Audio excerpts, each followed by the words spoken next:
కన్య రాశి వారికి జూలై మాసమున రవి బుధ శుక్రగ్రహ అనుకూలతచే చేయి వృత్తి ఉద్యోగ వ్యాపారాలలో చక్కటి గుర్తింపు, మీ ఆర్థిక పరిస్థితి చాలా బాగుంటుంది. అధికారుల అండదండలు కలుగుతాయి. మానసికంగా ఉల్లాసంగా ఉంటారు. మీరు చేసే దూర ప్రయాణాలు చక్కగా లాభించును. కళాకారులకు ఉన్నత స్థాయి పురస్కారాలు లభిస్తాయి. ఇతరుల నుంచి పారితోషికాలు పురస్కారాలు పొందుతారు. సమాజంలో గౌరవం పెరుగుతుంది. ఉన్నత పదవులు రావచ్చు. స్థాన మార్పులు, గృహమున మార్పులు చేస్తారు. కుటుంబ అభివృద్ధికి పాటుపడతారు. బంధుమిత్రుల ద్వారా ఒక తీపి కబురు వింటారు. మీకు వృత్తిపరమైన రంగంలో స్థానికంగా మంచి పేరు గుర్తింపు అనేది లభించును.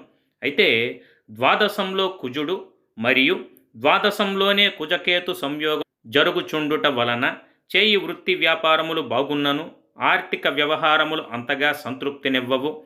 ముఖ్య వ్యవహారాలు అర్ధాంతరంగా నిలిచిపోవును. పనులలో అపజయం చవిచూస్తారు. ప్రతి విషయంలో ఆటంకాలు వస్తాయి. జాయింట్ వ్యాపారస్తులు అంటే బిజినెస్ పార్ట్నర్స్ అనేవారు విడిపోతారు. ఆదాయం పెద్దగా ఉండదు. కుటుంబ ఖర్చులు విపరీతంగా ఉండును. రుణములు చేయవలసి రావచ్చును. కొంతమందిలో సోదర విరోధములు అకారణంగా కలుగును. ధన నష్టము, వ్యవహార నష్టము కలుగును.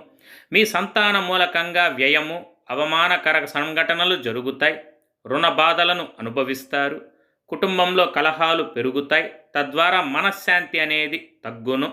ద్వేషము, కలత, అలసట, అకాల భోజనములు, ఆరోగ్య భంగములు తప్పవు. కనుక ఏదైనా ఒక మంగళవారం నాడు వ్యయకుజ గ్రహ దోష నివారణకు కందులను దానం చేసి శ్రీ సుబ్రహ్మణ్య స్వామికి పాలాభిషేకం చేపించిన మీకు సర్వదా శ్రేయస్కరం, శుభప్రదం.